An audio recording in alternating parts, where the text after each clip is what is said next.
Assalamualaikum warahmatullahi wabarakatuh. Alhamdulillah, puji syukur kehadirat Allah Subhanahu wa taala pada sore hari ini sesi yang keempat ya. Semakin ke sini bimtek banyak, kemudian mempersiapkan nanti hari Senin gitu ya, sudah mulai tahun ajaran baru dimulai, memang rasanya semakin ada sedikit kelelahan atau seperti apa itu sangat manusiawi gitu ya. Semoga nanti ke depannya kita masih selalu tetap semangat untuk sehat, semangat untuk selalu belajar, pantang mengajar tanpa belajar itu guru. Pada kali ini kita akan membahas tentang RPPH yang terintegrasi atau RPPH integratif istilahnya gitu ya. Saya akan coba untuk ambil materinya. Sudah bisa terlihat ya Bunda?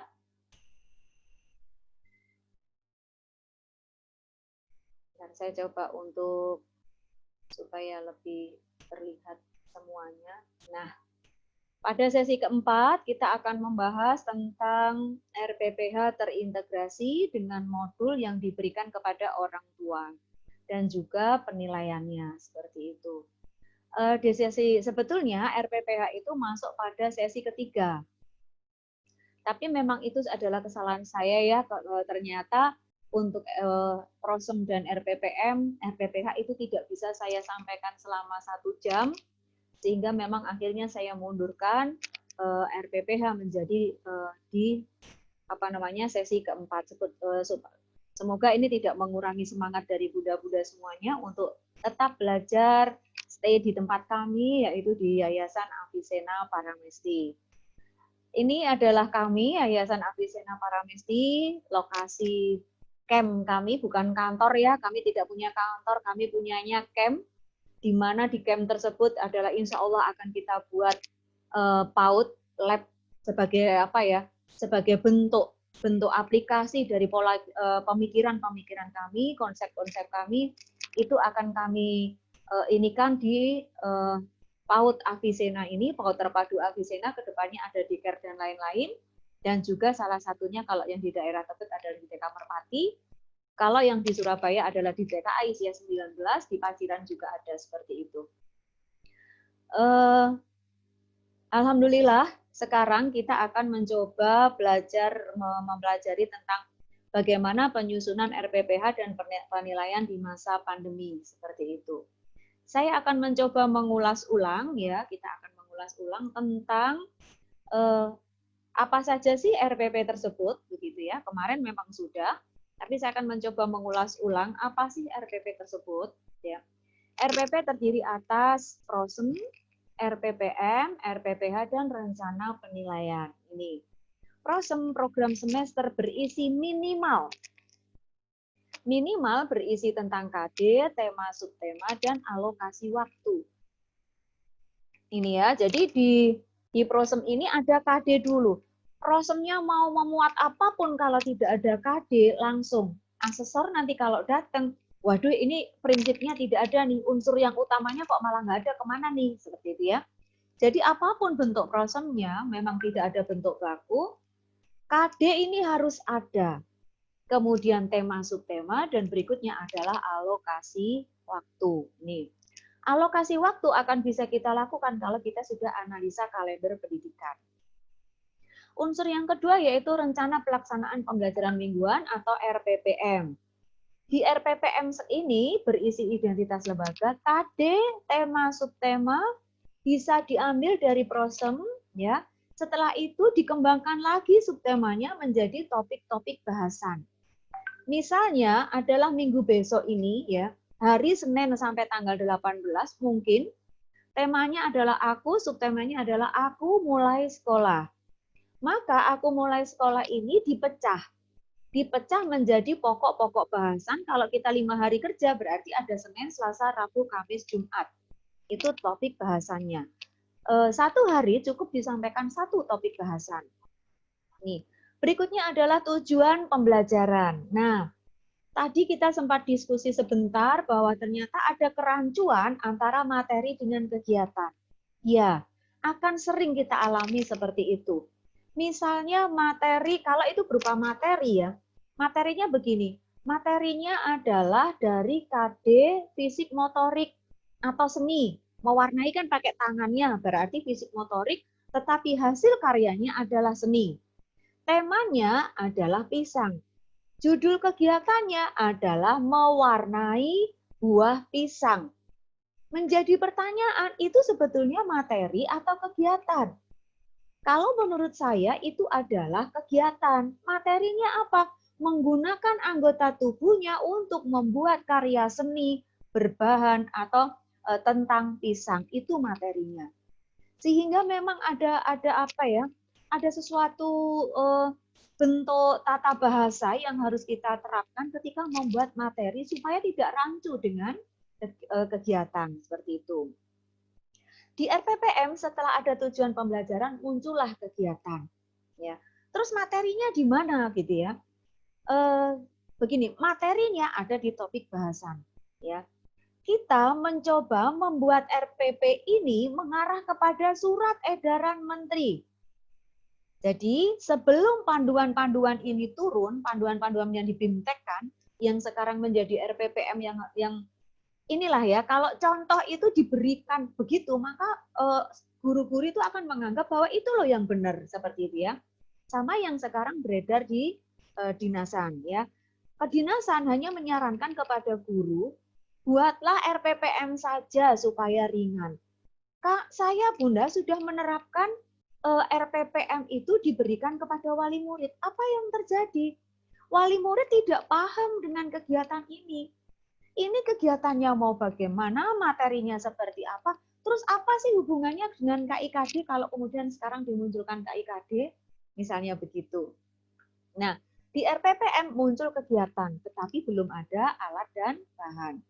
Tertambah lagi dengan alat evaluasi, misalnya. Nih, alatnya ya, bukan instrumennya, seperti itu.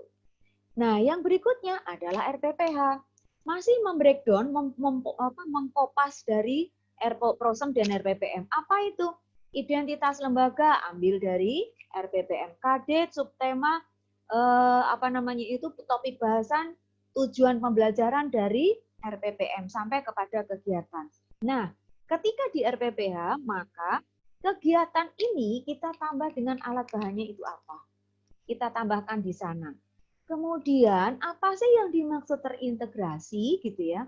Di sini yang dimaksud terintegrasi adalah RPPH tersebut juga menjadi petunjuk pelaksanaan bagaimana orang tua mendampingi putra-putrinya dalam berkegiatan. Nih. Setelah itu muncullah evaluasinya. Dimunculkan indikator-indikator pencapaian perkembangan yang diredaksikan dengan sangat sederhana, tetapi nanti ketika dianalisa, guru akan tahu bahwa satu indikator itu akan bisa menunjang ketercapaian beberapa kompetensi dasar seperti itu. Yang keempat adalah rencana penilaian. Pada rencana penilaian ini penitik beratannya adalah pada indikator pencapaian perkembangan. Indikator pencapaian perkembangan ini larinya kepada KD. Indikator adalah bagaimana kita membreakdown KD menjadi kompetensi-kompetensi atau kemampuan yang lebih spesifik. Contoh yang paling mudah, 3.6. Anak mengenal benda-benda sekitar dalam kurung bentuk, warna, tekstur, dan lain-lain. 4.6-nya adalah menggunakan atau menyampaikan atau menunjukkan gitu ya benda-benda sekitar bla bla bla bla bla bla dalam bentuk hasil karya. Ini di 3.6. Kita tidak akan bisa kemudian meminta anak menguasai untuk ini benda namanya mouse. Mouse itu begini bentuknya begini ini seperti ini. Belum. Cukup anak paham dulu bahwa mouse ini berwarna hitam, misalnya begitu. Terus nanti bentuknya seperti apa? Yang kita nilai indikator tersebut adalah master spesifik-spesifiknya. Warnanya, bentuknya, teksturnya itu dulu ya. Kemudian dari indikator penilaian tersebut dibuat juga selain indikator adalah pola berpikir kritis. Berpikir kritis ini sebetulnya adalah soal ulangan. Soal ulangan untuk anak PAUD yang berorientasi HOTS. Tadi ketika saya sosialisasi di lembaga ada pertanyaan. Jadi nanti anak-anak harus ngerjakan ulangan ini ya Bun ketika di akhir. Saya jawab tidak ada ulangan untuk anak-anak. Cukup orang tuanya yang membacakan. Kemudian ketika anak menjawab memberikan informasinya, kita yang bisa memberikan penilaian. Tidak perlu anak menjawab tertulis. Tidak perlu juga anak menjawab melalui misalnya ulangan lah istilahnya ya, seperti itu. Itulah RPPM, RPP ada 3 perencanaan pelaksanaan pembelajaran dan ada 1 tentang perencanaan penilaian. Saya lanjutkan ya. Apa sih RPPH begitu ya? Seperti apa RPPH? RPPH adalah kolaborasi mengkaitkan antara KD dengan tema subtema. Nih, jadi di tujuan pembelajaran itu mengintegrasikan tema ke dalam KD, memasukkan kata-kata tema subtema ke dalam redaksi kalimat KD, seperti itu. KD ini harus kita pilih 6 aspek perkembangan. Tetapi bukan berarti ke-46 aspek ini akan kita berikan semuanya. Ketika kita memilih 46 KD di dalam prosem, misalnya tema pertama binatang, temanya binatang. Ada 3 subtema atau 4 subtema. Ternyata KD yang dipilih adalah 46 KD. Misalnya ya, karena saya menemukan ada 46 KD. Itu artinya kita juga harus konsekuen untuk membuat penilaian dari ke-46 KD selama 3 minggu. Ini. Jadi harusnya bagaimana? Silahkan cukup dipilih minimal ada 6 aspek perkembangan. Walaupun masing-masing aspek perkembangan itu diwakili oleh 1 KD. Artinya karena aspek perkembangan ada 6, boleh diwakili masing-masing 1, maka minimal ada 6 KD. Maksimalnya berapa? Sebetulnya tidak ada kata maksimal, mau 46 pun boleh. Asalkan kita konsekuen untuk membuat penilaian berdasarkan 46 KD selama minggu yang kita inginkan. Nih, kalau 3 minggu ada 46 KD, artinya kita harus membuat indikator turunan dari KD itu sebanyak 46 ini. Ketika 3 dan 4 jadi 1, 15, maka 15 tambah 14 ditambah 2. Jumlahnya adalah 31. Artinya harus ada indikator turunan dari 31 KD. Apa kita mampu membuat indikator tersebut? Kembali seperti itu. Nah, menjadi sangat menarik ketika kemudian 46 KD menjadi tujuan pembelajaran dalam 3 minggu. Luar biasa. Ya, mari kita pahami bahwa tidak semua KD itu harus ditulis di prosem di tema tersebut. Ada misalnya 1 semester ada 5 tema. Maka cukup 31 KD tersebut dibagi menjadi 5 tema ini, 5 alokasi waktu tersebut. Mungkin menjadi 12, 12, 12, 12, 12. 12 kali 5 saja sudah 60. Padahal kita memiliki 31 KD. Nih, hitung-hitungannya seperti itu ya. Jadi nanti biar lebih klik ketika memilih KD itu seperti itu. Kita tidak usah bernafsu karena ada konsekuensinya ketika memilih KD. Yaitu kita harus membuat penilaian. Kita harus membreakdown 1 KD paling tidak tercapai oleh 2 indikator. Nah kalau 46 KD, atau jangan 46 lah, 31 KD. Artinya kita harus membuat berapa indikatornya? 2 kali 31 indikator. Akan terasa berat nantinya. Oleh karena itu mari kita buka mindset kita. Artinya KD itu harus lengkap. Lengkapnya adalah mencakup unsur 6 aspek perkembangan. Walaupun 6 ini diwakili 1 KD, 1 KD, 1 KD silahkan. Tetapi lengkap. Ada 6 aspek perkembangan. Seperti itu ya. Tema-temanya adalah tema-tema yang berkearifan lokal, yang berorientasi pada BDR. Kearifan lokal misalnya begini, tadi ada sedikit curhat ya, agak kesusahan gitu ya. Misalnya diri sendiri. Aku mulai sekolah. Sekolahnya kan, mulai sekolah kan di situ adalah dengan jarak jauh. Itu sudah pandemi, sudah kearifan lokal. Kemudian di keduanya, belajarku di rumah. Setelah aku mulai sekolah, ada ketentuan di minggu kedua mungkin, gitu ya, hanya ilustrasi saja, belajarku di rumah. Nah ini, artinya ketika belajar di rumah itu sudah berorientasi pada BDR nih. Yang berikutnya adalah kegiatan pembelajaran dari rumah ini.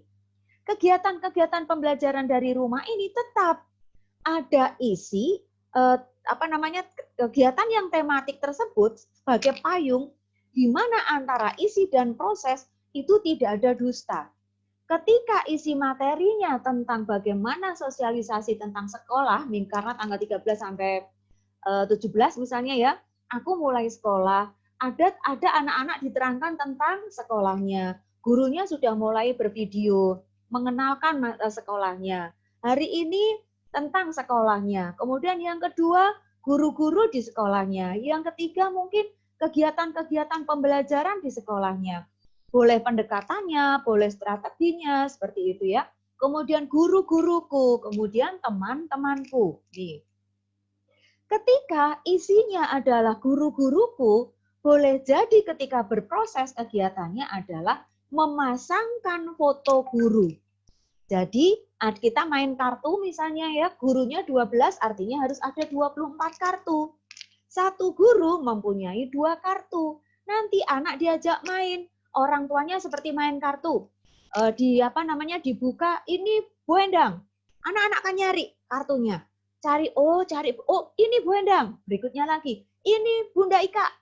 Kemudian muridnya nyari lagi, anaknya, ini Bunda Ika. Sehingga akhirnya anak-anak betul-betul mengenal. Nanti ketika mengenal anak-anak juga seperti itu. Jadi antara isi yang berisi topik dan pokok bahasan dari subtema nyambung dengan kegiatan di dalam pelaksanaan proses kegiatan belajar dari rumah ini.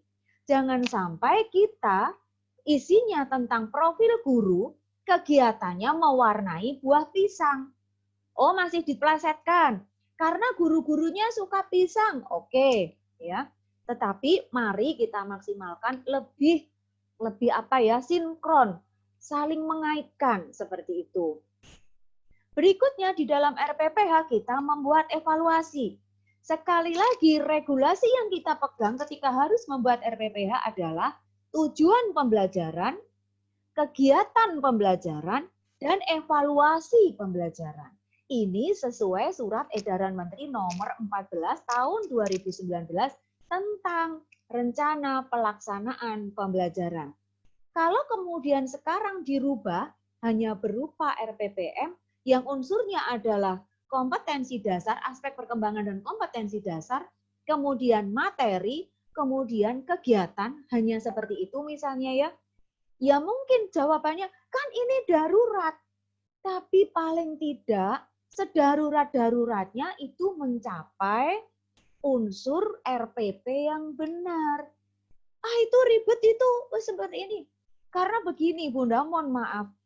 Saya sudah menggunakan RPPM itu seperti di dinas itu, seperti di buku perencanaan yang dibimtekkan.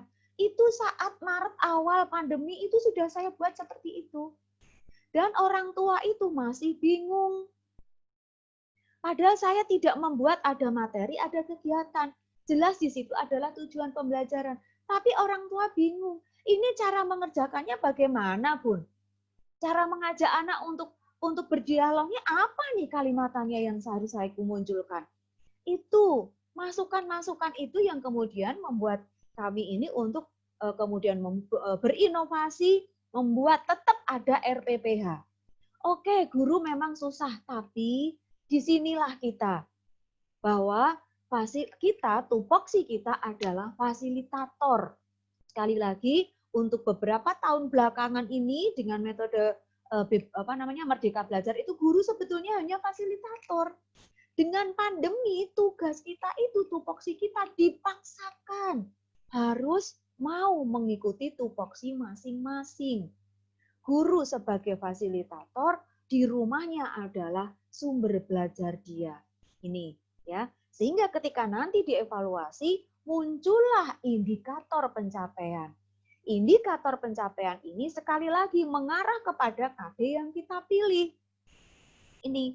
Jadi indikator-indikator ini di breakdown dari KD yang sudah kita pilih, bukan dari 46 KD.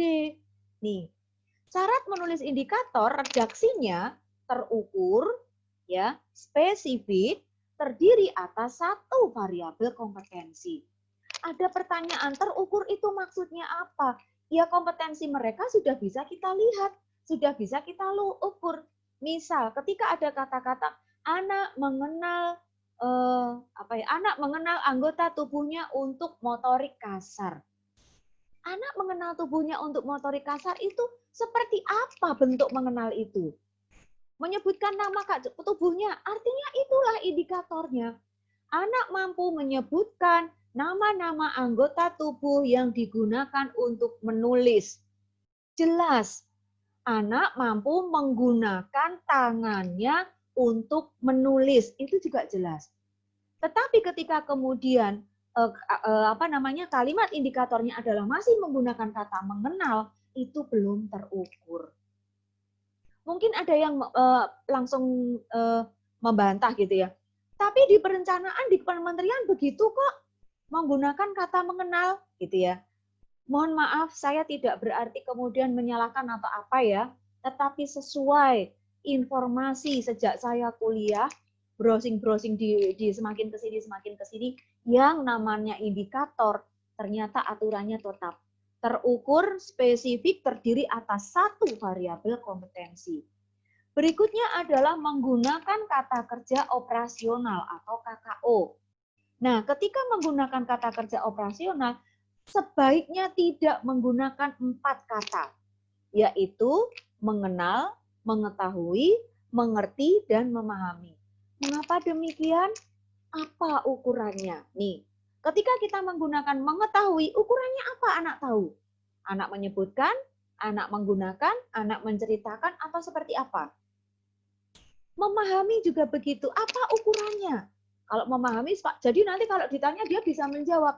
Berarti indikatornya adalah anak mampu menjawab pertanyaan tentang cara membuat wedang jahe. Seperti itu. Sangat spesifik sehingga terukur. Oh, ternyata anak sudah bisa membuat wedang jahe. Ya sudah. Dia fisik motorik untuk saat itu tercapai karena dia sudah bisa menggunakan tangannya. Nanti menggunakan kakinya. Saat lain menggunakan apanya? Terserah kita di dalam membuat indikator seperti itu. Lanjutkan ya. Yang berikutnya adalah modul untuk orang tua. Kita tadi sudah ini kan ya bahwa RPPH kita itu terintegrasi. Terintegrasi dengan apa sih misalnya ya? Dengan modul Bunda, dengan modul untuk siapa? Modul untuk orang tua. Mengapa demikian? Karena modul ini akan memberikan panduan ataupun inspirasi kepada wali murid pada saat memberikan pendampingan kepada putra-putrinya dalam proses PDR. Dengan adanya modul ini, maka wali murid bisa ikut menyiapkan kegiatan berikut alat dan bahannya. Mungkin alat bahannya ada di rumah, mungkin alat bahannya sudah disediakan oleh gurunya. Tapi orang tua mengambil alat bahan ini. Kalau misalnya orang tuanya mampu, Bu, digosenkan saja, silahkan. Digosenkan ke rumah, karena daripada datang ke sekolah kemudian berbahaya untuk wali murid ini ya, Bunda digosenkan aja deh, ya oke kita gosenkan bayar di tempat, seperti itu. Ini ya. Yang berikutnya, supaya wali murid bisa mempelajari, kemudian melaksanakan proses kegiatan belajar dari rumah sesuai dengan langkah-langkah yang sudah kita inspirasikan. Ini. Yang ketiga adalah mempelajari, karena kan dia baca dulu ya, mempelajari dan kemudian kan menyampaikan pertanyaan-pertanyaan yang berorientasi pada HOTS atau pertanyaan-pertanyaan menuju berpikir kritis. Ini. Jadi sebetulnya HOTS itu seperti apa? Soal ulangan, Bunda. Soal ulangan yang di sana meliputi C1 sampai 6. Kalau pertanyaan kita sudah menggunakan kata bagaimana, C-nya bisa saja sudah sampai pada C6. Ini. Yang keempat adalah memberikan respon. ya, supaya wali murid bisa memberikan respon atas indikator pencapaian perkembangan putra-putrinya. Ketika di dalam indikator itu muncul anak mampu menulis dengan menggunakan 3 jarinya, karena dia sudah TKB misalnya. Karena awalnya mungkin banyak yang menggenggam, jadi sekarang harus dilatih nih menuju anak menggenggam dengan 3 jarinya. Ini. Ketika dia tidak bisa, maka memberikan respon. Bun, ternyata anakku belum bisa memegang 3 jari, memegang pensil dengan 3 jari. Artinya guru akan memberikan feedback lagi, latihan-latihan, kegiatan-kegiatan yang fungsinya, tujuannya adalah untuk menguatkan saraf-saraf jari untuk menuju ke tercapaian motorik halus. Kegiatannya apa saja?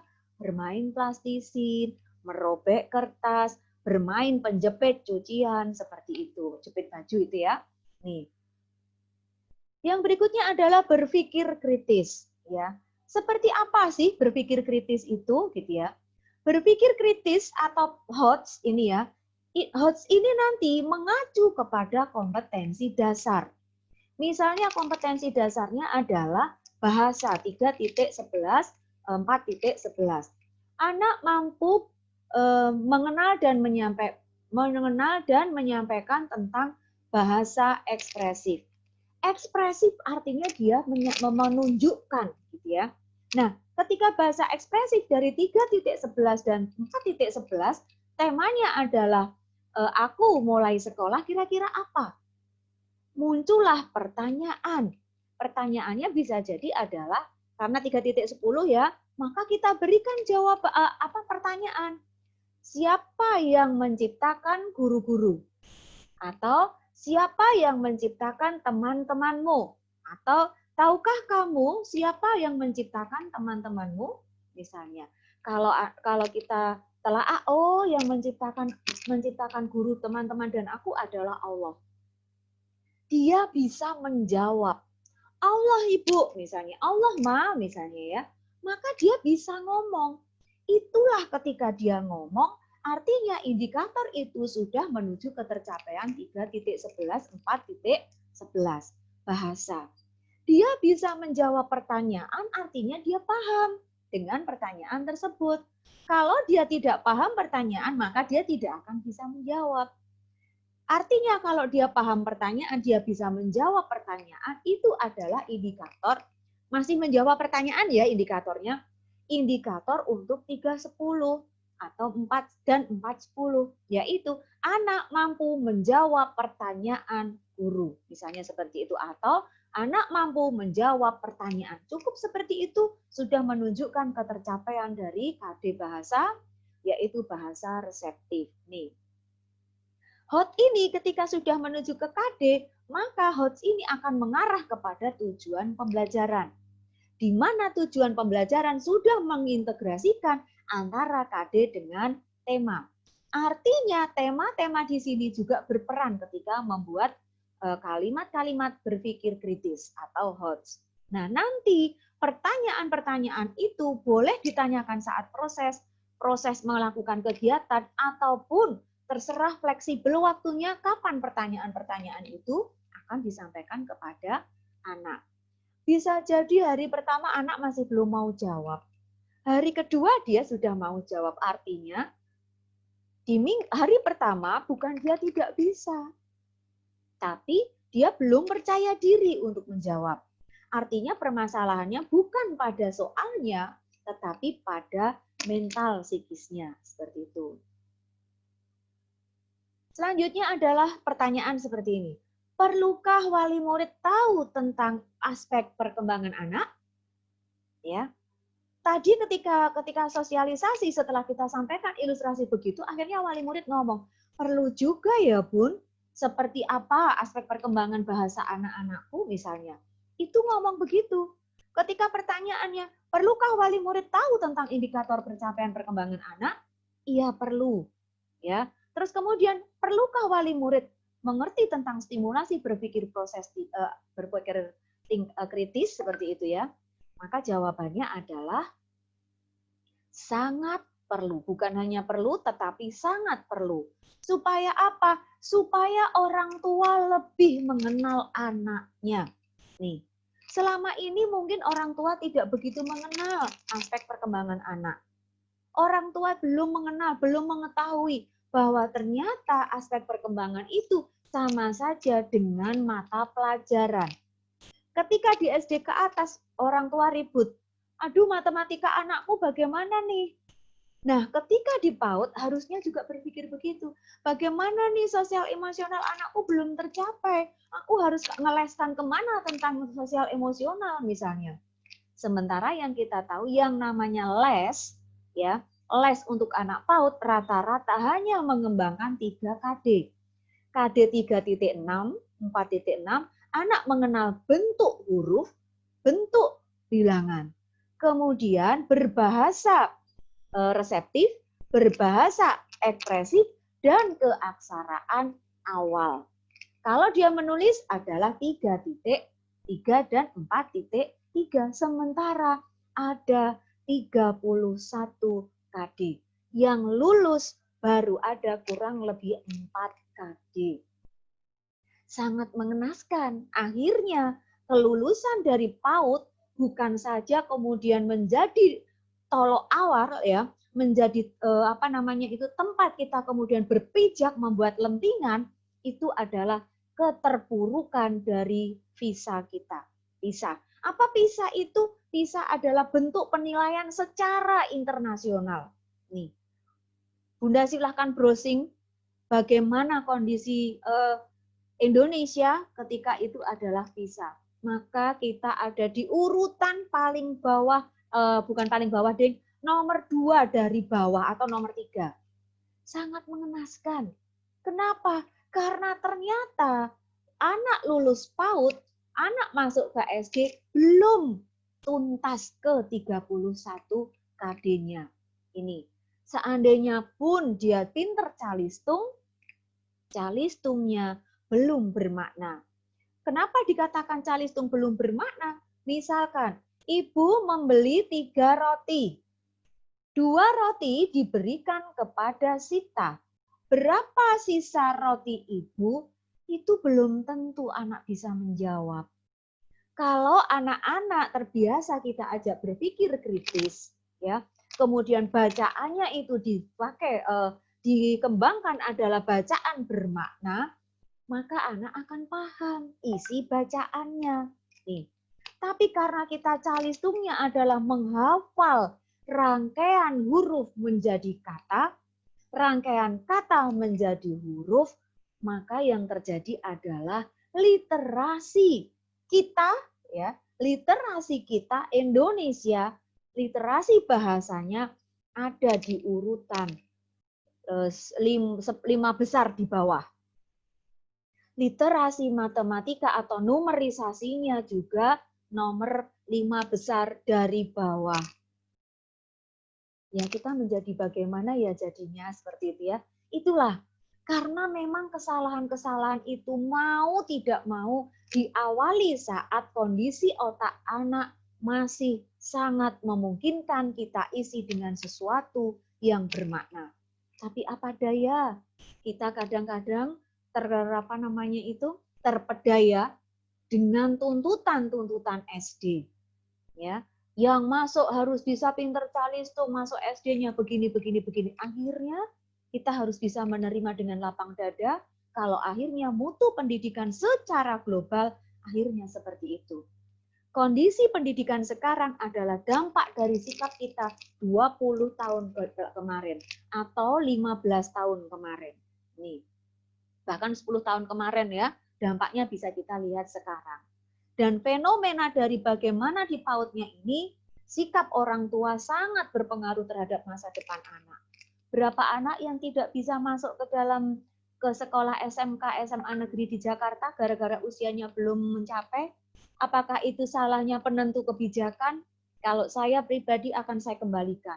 Bahwa kesalahan tersebut murni kesalahan orang tua. Gayung bersambut dengan SD-SD yang butuh murid. Akhirnya usia 6 tahun diterima. Kalau mulai sekarang usia 6 tahun itu diterima di SD swasta, maka orang tua harus mempunyai sikap nanti ketika SMP-nya harus swasta.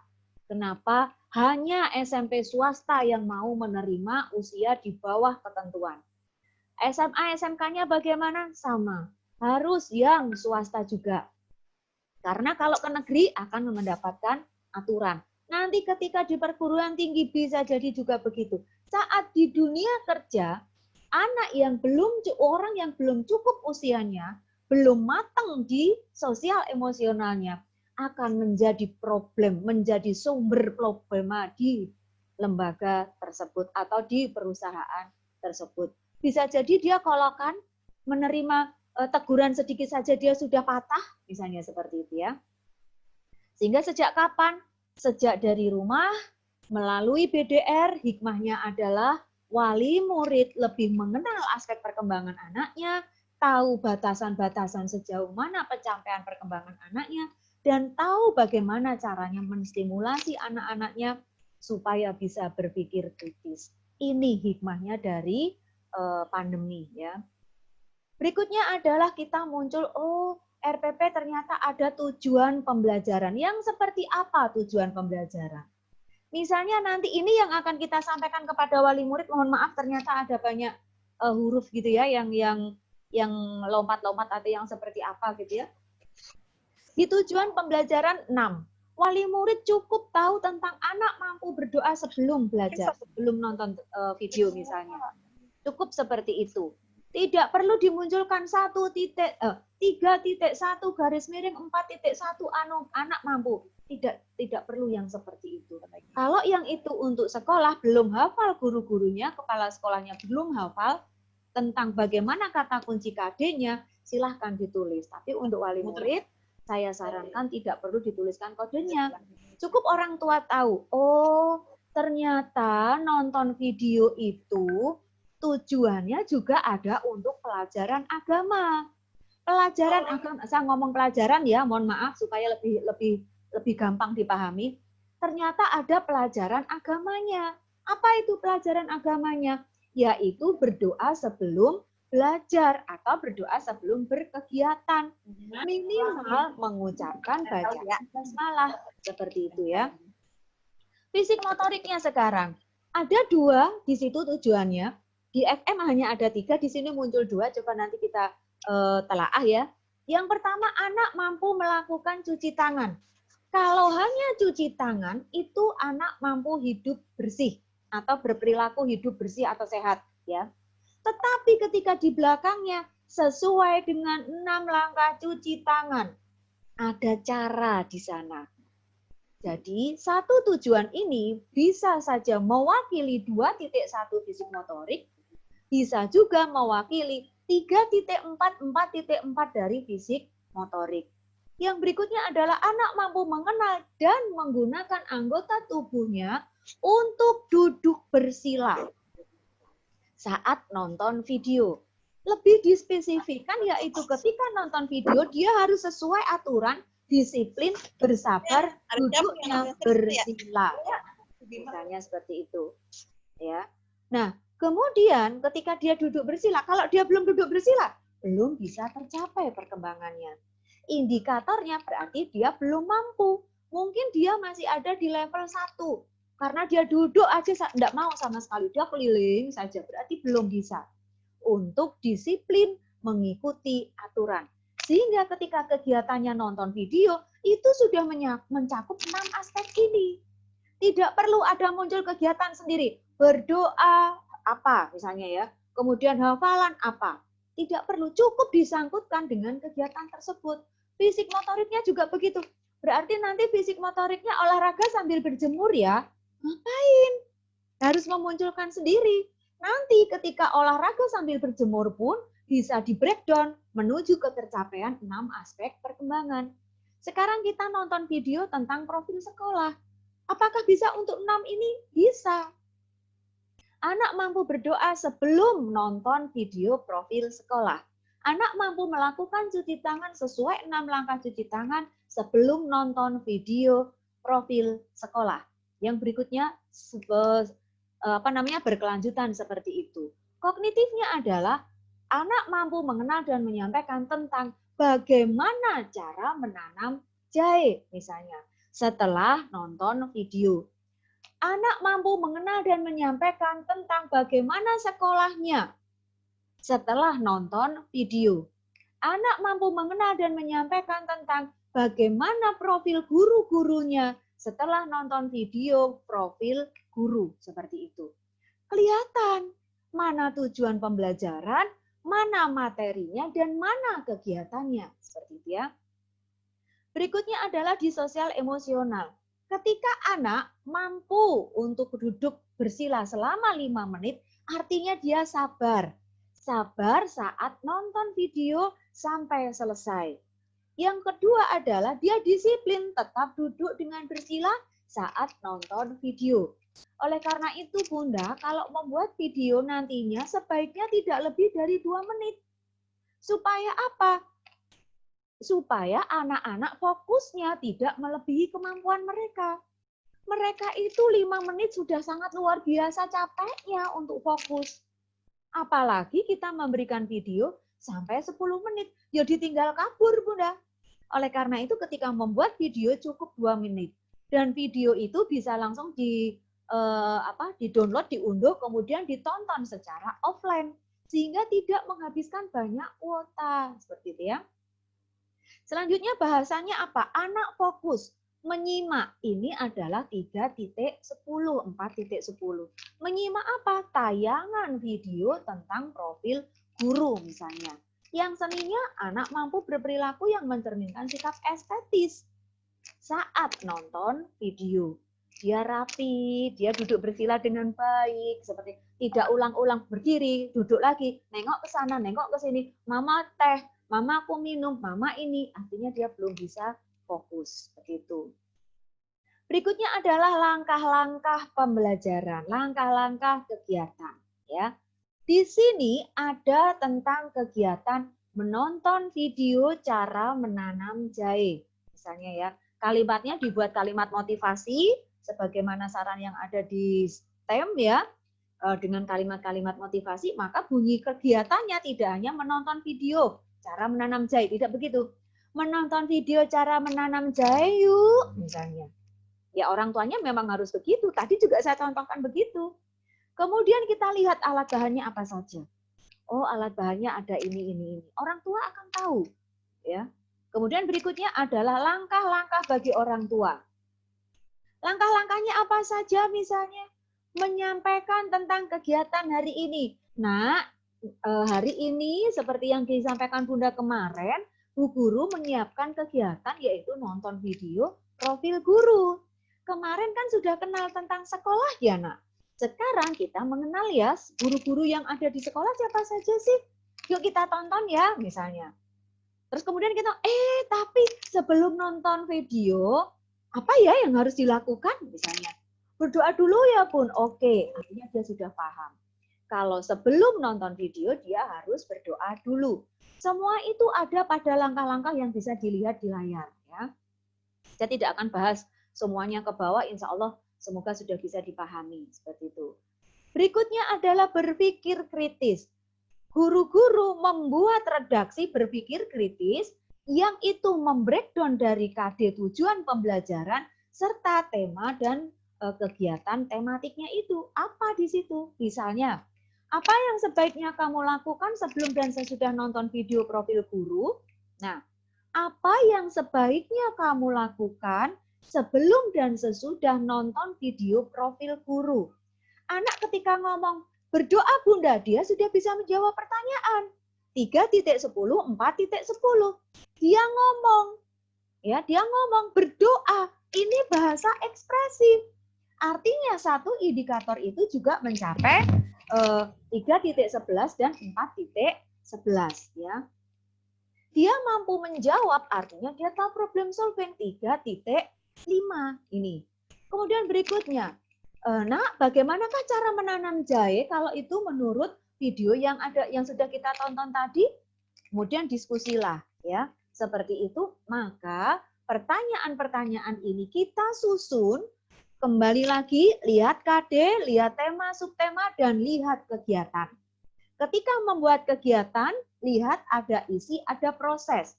Ketika membuat indikator, menuju ke KD-nya, seperti itu. Ketika membuat pertanyaan berpikir kritis, lihat KD-nya, lihat kegiatannya. Ini, sehingga ada pilah-pilahan yang kemudian kita tidak lagi rancu. Berikutnya indikator. Maaf. Kesusu ya. Nah, ini adalah indikator. Bagaimana indikator tersebut? Seperti tadi yang sudah kita dengarkan bersama, bahwa yang namanya indikator itu mencakup 3 hal. Terukur, ya, spesifik, terdiri atas 1 variabel kompetensi, tambahannya adalah menggunakan kata kerja operasional, biasanya ada di taksonomi Bloom. Hanya saja di taksonomi Bloom ini, kalimat-kalimat yang berupa keterampilan anak PAUD itu belum terakomodir di sana, sehingga kita harus membuat sendiri, seperti itu ya. Yang berikutnya adalah tidak menggunakan 4 kata, yaitu kata mengenal, mengetahui, memahami, dan mengerti. Ini ya. Dari indikator ini, ketika 1 indikator saja, diusahakan bisa mencapai banyak kompetensi dasar. Indikator ini menjadi sebanyak ini adalah ilustrasi. Bisa jadi Bunda hanya mengambil beberapa indikator. Saya contohkan. Anak mampu menjawab pertanyaan siapa pencipta jahe. Pertanyaannya kan tadi ya, siapa nak yang menciptakan jahe gitu ya. Anak hanya menjawab jahe. Artinya dia tahu nama benda yang namanya jahe. Terserah itu mau benda alam, mau benda mati, tapi dia tahu benda itu namanya jahe. Maka di situ adalah ketercapaian dari 3.6, 4.6. Kemudian kita tanya lagi, dia sudah ngomong jahe, itu adalah bahasa ekspresif. Tadi sudah 3.6 ya, ada bahasa ekspresif. Dia bisa mengucapkan kata jahe. Dia bisa menjawab pertanyaan adalah 3.10. Nih, dia bisa menjawab kata Allah, maka dia ada di 1.1 nilai agama moral. Kemudian kalau pertanyaan ini masih 1 pertanyaan ya, seperti itu. Berikutnya dia bisa menjawab pertanyaan, maka dia ada di kognitif gitu. Ketika dia menjawab pertanyaan itu dengan kata-kata yang sopan, kemudian dia menjawabnya juga dengan sopan tadi itu ya, maka bisa jadi dia ada di estetisnya atau ada di berbicara sopan bahasa 2.14 seperti itu ya. 1 indikator bisa mencakup 6 aspek perkembangan, 6 KD, sehingga mungkin yang kita keluarkan terhadap orang tua cukup 1 pertanyaan ini. Anak mampu menjawab pertanyaan siapakah yang menciptakan jahe misalnya. Hanya 1. Kemudian kita membuat kalimat yang kedua, indikatornya anak mampu mengucapkan doa sebelum belajar. Maka kalimat tanyanya adalah, kalimat pertanyaannya adalah, apa yang kamu lakukan sebelum menonton video misalnya. Dia akan ngomong lagi, maka beberapa aspek perkembangan dari KD-KD tersebut akan terkembangkan, akan terstimulasi seperti itu ya. Ini untuk indikator. Nah, inilah bentuk real dari RPPH yang terintegrasi dengan modul untuk orang tua ya. Ada tema, subtema, nanti di atasnya situ diberi identitas ya, di sininya ada identitas RPPH terintegrasi dengan modul orang tua TK mana bla bla bla begitu ya, silahkan. Atau mau membuat format yang lain juga boleh. Saya membuat format ini berdasarkan aplikasi yang pilihan-pilihan yang ada di Word gitu ya. Saya pilih yang cocok, maka saya pakai. Jadi saya tidak membuat sendiri ini pun formatnya ya. Saya kenapa pilih ini? Karena yang bisa mengakomodir semua yang harus kita munculkan. Tadi di lembaga saya ketika muncul kegiatan, alat bahannya tahu, dan kemudian alat bahan ini sudah kita sampaikan akan disediakan oleh sekolah sebagai kontribusi bahwa wali murid membayar SPP, kita mendapatkan BOP, maka alat bahannya ini kita berikan dari sekolah. Bahkan alat tulisnya sudah kita siapkan untuk dibawa pulang, seperti itu. Dalam untuk waktu 1 semester misalnya. Tujuan pembelajaran di sini kita sampaikan kepada wali murid. Tujuannya itu seperti ini loh Bun, supaya Bunda tahu ternyata nonton video itu ada agamanya kok. Ada matematikanya, ada bahasanya misalnya. Kalimat sederhananya ya, seperti itu. Dan yang terjadi wali murid tadi itu, dari 3 sesi saya menyampaikan, itu antusiasnya luar biasa. Jadi nanti kami tinggal melaksanakan ya Bun, dengan tuntunan-tuntunan ini. Benar. Wah enak kalau seperti ini, itu real tadi yang terjadi di lembaga tempat saya. Ya. Dari langkah-langkah ini, kemudian di sini muncul nilai-nilai karakter. Ada kecakapan. Kenapa? Karena walaupun di kurikulum 13 sudah ada karakter secara otomatis, tetap saja kadang-kadang ada tentang munculkan nilai karakter. Lawang di kurikulum 13 sudah ada kok. Kalau kita mengambil sosem, ya artinya sudah ada nilai-nilai karakter di sini. Kemudian ada berpikir kritis yang tadi itu ternyata di sini toh tempatnya. Misalnya ya ini. Ada ice breaking-nya, boleh tepuk jahe, boleh bersair, nge-rap atau nyanyi. Redaksinya tetap ditulis di sini. Jadi tidak hanya tepuk jahe, tidak ada redaksinya, tetap diberi redaksi sehingga muncul di sini. Berikutnya adalah indikator seperti ini. Indikatornya di sini ya, nanti penilaiannya ada di lembar berikutnya seperti itu. Sehingga nanti dokumennya apa saja sih yang wali murid harus kirimkan misalnya ya. Dokumen yang harus dikirimkan oleh wali murid adalah berupa foto atau berupa video serta checklist yang itu bisa dilakukan selama 1 minggu. Saat hari Sabtu kita wali murid mengembalikan menyetorkan penilaian dokumennya ya, kemudian mengambil lagi bahan untuk 1 minggu ke depan. Kalau itu riskan digosenkan ya. Ini. Setelah kita berbicara RPPH apalagi ya misalnya. Maka kita sekarang mendapatkan tugas. Tugasnya apa? Membuat tujuan pembelajaran. Kemarin kan sudah di prosemnya sudah ya memilih KD, memilih tema subtema. Di RPPM seharusnya sudah muncul tujuan pembelajaran. Tetapi mohon maaf dari sekian yang tugas dimasukkan, tujuan pembelajaran belum muncul. Munculnya kadang-kadang muncul itu pun belum mencapai tujuan pembelajaran. Setelah membuat tujuan pembelajaran, maka silahkan membuat redaksi stimulasi untuk berpikir kritis. Kita nanti akan berdiskusi lebih panjang lebar lagi di grup kecil tentang bagaimana membuat tujuan pembelajaran, serta bagaimana membuat stimulasi berpikir kritis. Kemarin saat materi RPPM yang terakhir, bagaimana membuat tujuan pembelajaran sudah ada. Tetapi ternyata masih saya temui di RPPM itu hanya muncul KD, itu pun tidak mencakup 6 aspek perkembangan. Kemudian tidak ditemukan adanya tujuan pembelajaran dan alat evaluasinya. Jadi hanya ada tema subtema, KD-nya belum memenuhi, dan kemudian diisi dengan kegiatan-kegiatan selama 1 minggu yang itu sesuai dengan aspek perkembangan seperti itu ya.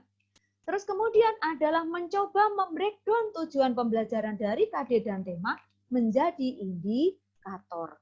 Sekali lagi, tugas-tugas ini sebetulnya bukan untuk Avicenna, tetapi kembali kita ingin memfasilitasi bagaimana setelah Bunda mengikuti webinar ada perubahan atau tetap saja ini. Memang tidak ada tuntutan, oh nanti akan naik pangkatnya, nilainya, begitu tidak. Tetapi kita adalah bagaimana memahamkan diri kita sendiri. Nih. Setelah membuat indikator, tugas berikutnya adalah membuat langkah-langkah kegiatan untuk orang tua.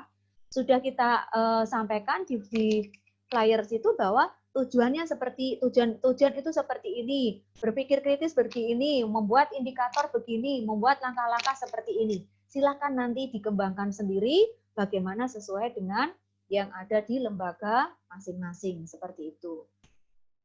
Berikutnya adalah penilaian perkembangan anak. Penilaian perkembangan anak ini yang membuat siapa? Yang membuat adalah guru. Ya. Siapa yang melakukannya? Bisa jadi adalah orang tua dari rumah.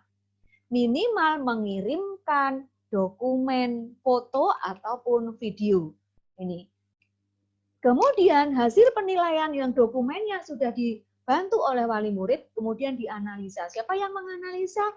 Yang menganalisa adalah guru. Seperti itu. Berikutnya adalah bentuk-bentuk penilaian. Ada harian, mingguan, bulanan, dan semester. Saya tidak akan bahas panjang lebar karena ini sudah sangat sering ya. Kita mohon dengan sangat ketika di harian itu dilakukan oleh wali murid. Melakukannya tidak perlu membuat catatan anekdot, tidak perlu membuat catatan harian. Kalau mau checklist silahkan tinggal menceklis, tinggal mencantumkan angka-angkanya. Ya. Tetapi nanti mingguan, bulanan, dan semester yang melakukan adalah guru-gurunya sendiri, seperti itu. Di saat melakukan penilaian inilah betul-betul BDR itu menguatkan sinergitas antara guru dengan orang tua. Tidak akan bisa berjalan dengan baik kalau tidak ada komunikasi yang baik di antara orang tua dengan guru. Nih. Selanjutnya adalah bagaimana sih penilaian saat BDR, begitu ya. Di sini guru membuat instrumen penilaian. Minimal seperti ini, ya, ada indikator, ada nilai agama, ada aspek perkembangan dan KD-nya, kodenya saja, ada indikatornya. Senin anak itu mencapai apa? Ada keterangan catatan di bawahnya. 1, kalau misalnya anak masih belum mau sama sekali, 1. Selanjutnya sampai 1 minggu. Nih, sanggupnya malam ya malam, silahkan. Sanggupnya hanya sekali menilai juga silahkan. Nih. Keterangan misalnya, ketika indikatornya adalah anak mampu menulis dengan menggunakan 3 jari. Ternyata anak belum mampu. Maka diberi keterangan, ditanya, Bun ketika ini kok 2, kenapa kemarin ketika menulis? Iya Bu, masih susah tangannya. Artinya keterangannya adalah anak masih susah memegang pensil dengan menggunakan 3 jari. Guru akan memberikan feedback untuk kondisi perkembangan anak yang belum tercapai dengan kegiatan-kegiatan berikutnya. Tadi sudah saya sampaikan juga kepada wali murid, kalau selama ini wali murid untuk nutupi gitu ya, biasanya gini nih, Bun tolong ya hafalan untuk Pancasilanya lebih ditingkatkan. Mungkin orang tua ngomong, Bun di rumah itu loh anak saya bisa. Kalau sekarang tidak begitu. Ketika orang tua tidak jujur terhadap perkembangan anaknya, pencapaian perkembangan anaknya, yang harusnya masih 1, ditulis 3, dalam benak guru anak mampu. Maka kegiatan harus ditingkatkan. Bisa dibayangkan, untuk yang tahap pertama, level pertama, anak belum mampu. Lah kok ditingkatkan lagi? Kira-kira anak bosan tidak mengikuti pembelajaran? Pasti bosan. Kenapa? Dia tidak bisa mengikuti. Ini. Sehingga anak harus dikondisikan untuk tahu tentang bagaimana bagaimana memberikan instrumen penilaian kepada anak, pada orang tua, bukan kepada anak ya, mohon maaf. Berikutnya penilaian itu siapa yang membuat misalnya ya? Penilaian itu yang membuat adalah guru. Guru menyiapkan instrumen checklistnya. Tidak usah banyak-banyak, yang tahu adalah guru. Guru bisa jadi mempunyai 10 indikator, tetapi yang diberikan kepada wali murid setelah, oh ini sama dengan ini, oh ini sama dengan ini. Mungkin hanya cukup 3 atau 4 soal saja, ya 4 indikator. Kemudian wali murid akan menjawab, ditambahkan dengan dukungan-dukungan dari video ataupun dari foto seperti itu ya. Nanti semua dokumen dari wali murid ini dikembalikan kepada guru untuk dilakukan analisa oleh guru. Guru menganalisa selama 1 minggu itu. Maka ketika hari Sabtu, kita sudah bisa menyiapkan kegiatan untuk 1 minggu ke depannya. Dengan alat bahan yang mungkin sudah disediakan juga oleh sekolah. Selanjutnya, guru membuat laporan perkembangan anak. Saat apa? Saat nanti, semesteran, seperti itu ya. Ini adalah bagaimana penilaian saat BDR yang sinergi antara guru dan orang tua. Sehingga betul-betul tidak bisa kalau kemudian hanya guru ataupun hanya orang tua, tidak bisa. harus dua-duanya. Sekarang tupoksi guru betul-betul dipaksa oleh pandemi sebagai fasilitator. Dan orang tua adalah sebagai pendamping ketika anak diedukasi. Betul-betul sebuah sinergi yang luar biasa. Ya. Selanjutnya ini adalah bentuk dari penilaiannya ya, seperti ini. Ada aspek perkembangan, KD-nya berapa, indikatornya berapa. Di sini banyak karena memang di sini hanya memberikan ilustrasinya ya. Ini bentuknya. Tugasnya adalah tadi tugasnya kan menyusun tujuan pembelajaran, menyusun indikator, menyusun berpikir kritis. Larinya kemana? Nanti ini tugasnya. Tugasnya ini kenapa kemudian kita breakdown seperti ini? KD-nya sudah kita berikan. Ini tema subtemanya adalah untuk 1 minggu kedua, minggu yang keduanya, yaitu misalnya aku butuh belajarku dari rumah misalnya. Topiknya kita pecah menjadi beberapa hal. Misalnya aku butuh belajarku dari rumah. Maka muncul pertanyaan, apa yang ingin diketahui tentang belajar dari rumah? Apa sih misalnya? Satu alasannya, mengapa harus belajar dari rumah? Anak harus tahu itu, anak harus paham. Kedua, dengan siapa belajar dari rumah? Tetap ada guru dan ada orang tua. Yang ketiga adalah alat apa saja yang bisa digunakan untuk belajar dari rumah. Caranya seperti apa ketika belajar dari rumah? Seperti itu. Aturan-aturannya bagaimana? Itu yang ada di topiknya.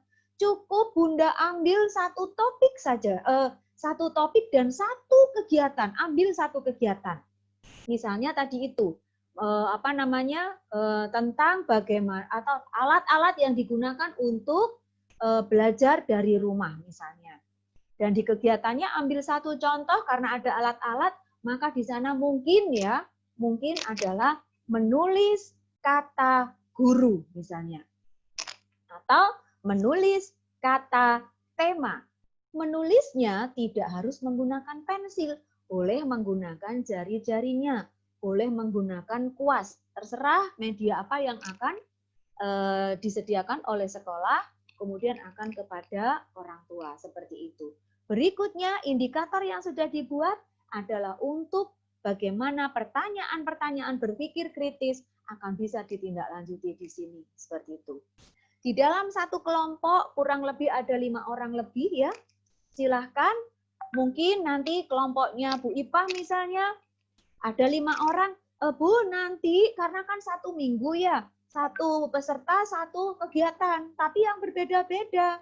Supaya dari peserta webinar ini, di akhir cerita, di akhir mengikuti webinar, sudah mempunyai 1 prosem berikut RPPH terintegrasi selama 1 minggu. Harusnya yang kemarin, yang minggu besok ini, tanggal 13 sampai 18, juga sudah ada seperti itu ya. Demikian bunda-bunda yang berbahagia yang hebat yang bisa kami sampaikan. Terima kasih atas perhatiannya. Mungkin nanti kita bisa ketemu di grup-grup kecil ya bunda. Grup yang memang ada coach-nya masing-masing ya di sana, sehingga kita bisa diskusi lebih panjang lebar, lebih fokus seperti itu ya. Kurang lebihnya saya mohon maaf. Silahkan boleh tanya jawab. Yang ingin ditanyakan silahkan ditanyakan. Monggo kepada Bu Ipah untuk memimpin kegiatan tanya jawab.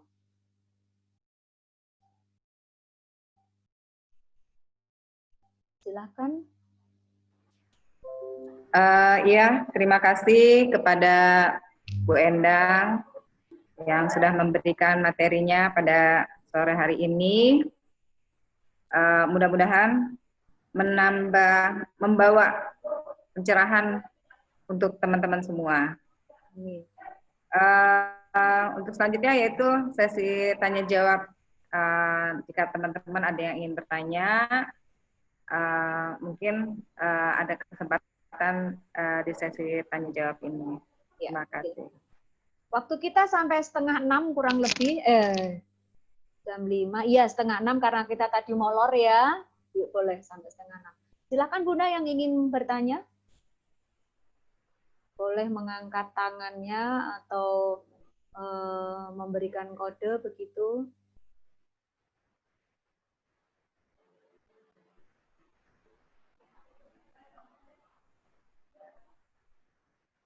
Ya, siapa ya?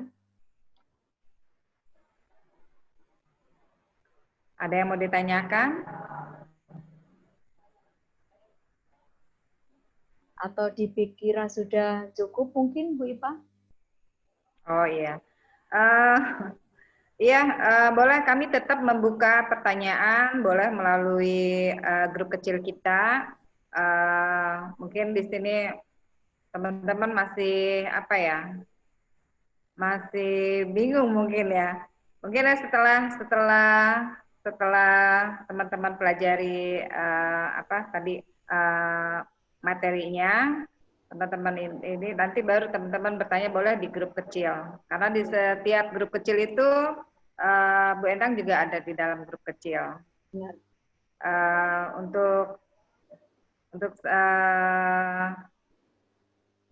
karena waktunya udah sore juga dan teman-teman tidak ada yang bertanya, tapi kami tidak menutup ya, tidak menutup untuk pertanyaan teman-teman. Teman-teman boleh bertanya, boleh di grup kecil. Ya, cukup sekian. Semoga kembali lagi kepada kita bisa mengimplementasikan kepada lembaga teman-teman semua.